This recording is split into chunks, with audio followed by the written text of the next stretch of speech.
Hi, I welcome you all in YuktMind's unique initiative 10 Minutes and Newspaper Done, wherein we'll be analyzing today's The Hindu. You can also download the PDF of these news on our website www.yuktmind.com and also on our Telegram channel, the link of which is given in the description below. Let's get started. We'll be covering 8 news today, starting with Unified Airport Security Force, defense ministers meet in SCO, protests in Maharashtra, to Raja Ravi Verma, to hate speeches, to heat waves, to FM transmitters, and finally, news on IPL. So let us dive into our first news. Government of India mulls unified airport security akin to Transportation Security Administration of the US. A brief background about the news. India as of now has 148 commercial airports, which will grow to 220 airports in the next 3 to 4 years. While the Central Industrial Security Force, that is CISF, is deployed at 66 out of current 148 airports to carry out security functions, in the rest of the airports, state police oversees the security concerns. For running operations of airports in India, a lot of government agencies are involved. So as of now, coordination with a multitude of agencies becomes difficult. The Bureau of Civil Aviation Security, that is BCAS, which is a security watchdog for civil aviation, falls under the Ministry of Civil Aviation. The CISF, which guards the airport, falls under the Ministry of Home Affairs, as does the Bureau of Immigration. The Customs Department falls under the Ministry of Finance. As you can see, there are four departments and a lot of coordination is required. So, in wake of all these difficulties of coordination, the government is considering the creation of a unified security force for all airports in the country, along the lines of TSA, that is Transportation Security Administration of the US, which will also combine immigration and customs. What is envisaged is not only a US akin unified security agency for aviation, but also for shipping, metro, road, rail, and land and seaports. The move would also help in integrating policy, regulations, and implementation by bringing them under one body. So, why is it important for India? This comes at a time when the country is pegged to be the third largest aviation market in the world by 2024. This is and India is already the third largest domestic aviation market after the US and China. It is also the world's fastest growing market at 9%, though it accounts for only 2% of the global passenger traffic. A brief background about TSA, that is Transportation Security Administration of US. The TSA was formed in the aftermath of 9/11 attack in the US to oversee security for all modes of transportation, be it air travel, passenger rail, and intercity bus travel. Now, the second news. Our Defense Minister Shri Rajnath Singh has told SCO members that we should fix responsibility and accountability for supporters of terrorism. India's defense ministers chaired the defense ministers meeting, which India is hosting for the first time since it became a full SCO member in 2017. So, a few words about SCO. SCO is Shanghai Cooperation Organization, which is a political, economic, and international security and defense organization. All the member nations of SCO arrived at consensus on several areas of cooperation, including dealing with terrorism, security of vulnerable population, as well as HADR, that is humanitarian assistance and disaster relief.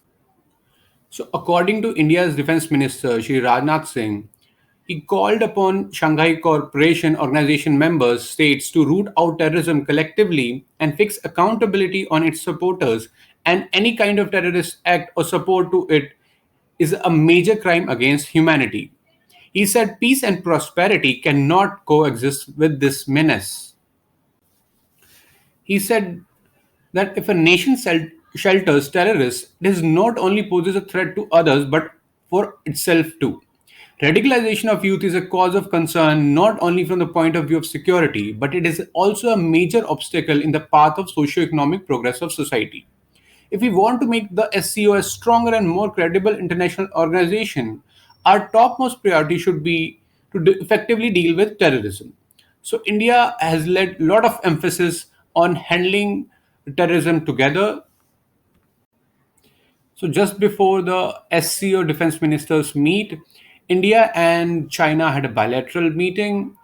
So, in a statement on bilateral talks, China said that the two countries share far more common interests than differences, and the two sides should take a long term view. He said that he places the border issue in an appropriate position in bilateral relations, and we should promote the transition of border situation to normalized management. This is the point of view of China. Whereas India has made it clear that border skirmishes and trade and normal relations cannot go side by side. The first priority is border relations, then other things can move on. So we move on to our third news. Villagers continue stir over oil refinery plan in Maharashtra. They claim the proposed refinery project at Barsu in Ratnagiri district would destroy the ecology of Konkan region and upend their way of life. We can see that this is a dilemma between development and environment. It can come as a case study in ethics paper. So please tell me in comments below what will be your approach if you are faced with this problem as an administrator. Now the fourth news, last unfinished work of Raja Ravi Verma to be up for public display. So some information about Raja Ravi Verma. 29th April is the birth anniversary of the famed Indian painter Raja Ravi Verma. He was born on 29th April 1848 and he died in the year 1906. He redefined Indian art traditions during the colonial times. His religious depictions of Hindu deities and work from Indian epic poetry and Puranas have received profound acclaim. His works are one of the best examples of the fusion of European academic art, the purely Indian sensibility and iconography. He was known as the first modern Indian artist. It can come as a prelims question. Especially, he was notable for making affordable lithographs of his paintings available to the public, which greatly enhanced his reach and influence as a painter and public figure. So basically, lithographic press is a method of printing based on the principle that oil and water do not mix. So why is Raja Ravi Verma in news? Firstly, because of his birth anniversary on 29th April and an unfinished painting by Raja Ravi Verma, the painting Parsi Lady, was the last painting unfinished by the legendary artist. He died on October 1906 inside Chitrashala, the artist's studio at Kilamanur Palace, leaving the painting unfinished. Along with another painting, the portrait of Thriketa Trunal Amma Tamapurati, which has also not been displayed yet. We move on to our fifth news. Register FIRs against hate speeches even without plaints, the Supreme Court has ordered. The Supreme Court on Friday directed states to so motor register FIRs on hate speeches and proceed against offenders without waiting for someone to lodge a complaint. The court order would apply to all hate speech makers, irrespective of their religion. The secular nature of the nation has to be protected, the court stressed. So, as various state elections are approaching, a lot of hate speeches can be noticed. So, to counter this menace, the Supreme Court has ordered such registration of FIRs. The court even highlighted the penal provisions under which hate speech offenders ought to be booked. Please remember these four. They are sections 153A, that is promoting enmity between different groups on ground of religion. Second is 153B, that is imputations, assertions prejudicial to national integration. Third is 505, which is public mischief. Fourth is 295A, deliberate and malicious acts intended to outrage religious feelings under the IPC, that is Indian Penal Code. Now we move on to our sixth news. IMD, that is Indian Meteorological Department, predicts more heat wave days for eastern India in May. IMD has said there will be more than usual heat wave days over Bihar, Jharkhand, Odisha, Gangetic West Bengal, East Uttar Pradesh, coastal Andhra Pradesh, Chhattisgarh, MP, Telangana, and coastal Gujarat.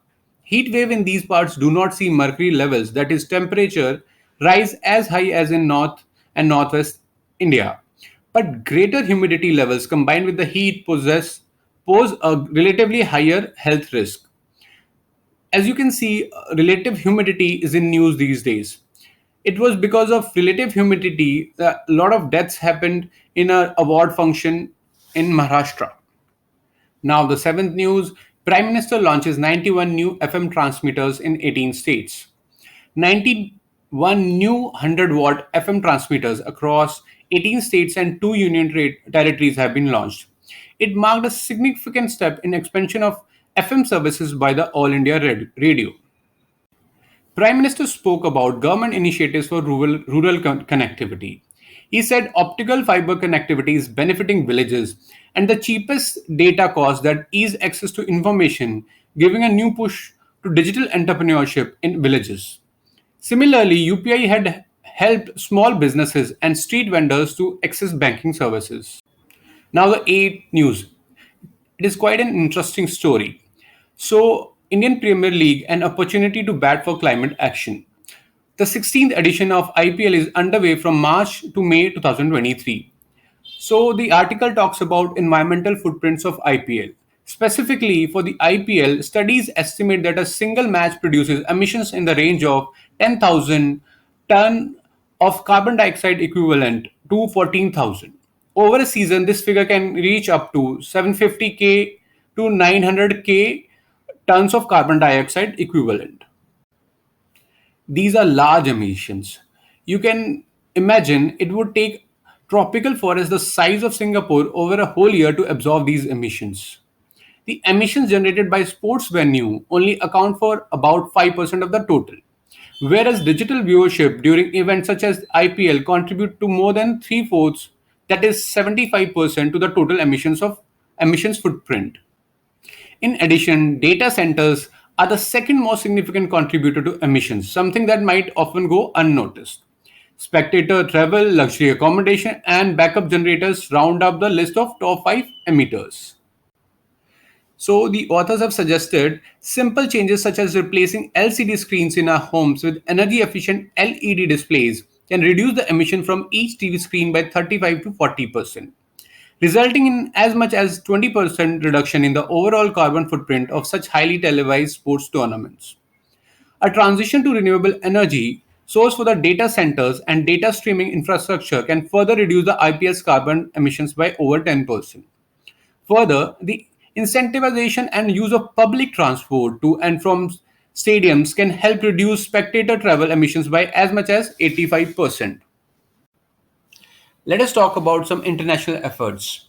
The International Olympic Committee has mandated that each city which is planning to host Olympics has to have a climate action plan. So the F1 has also committed to switch to 100% sustainable fuel by 2026. Nationally, in 2018, the Board of Control for Cricket in India, BCCI, and the United Nations Environment Programme, that is UNEP, signed an agreement to implement the concept of zero waste or green protocol to reduce wastage from cricket stadiums. So what is the way forward? The IPL has a unique opportunity to take a lead role in promoting climate action by prioritizing sustainability.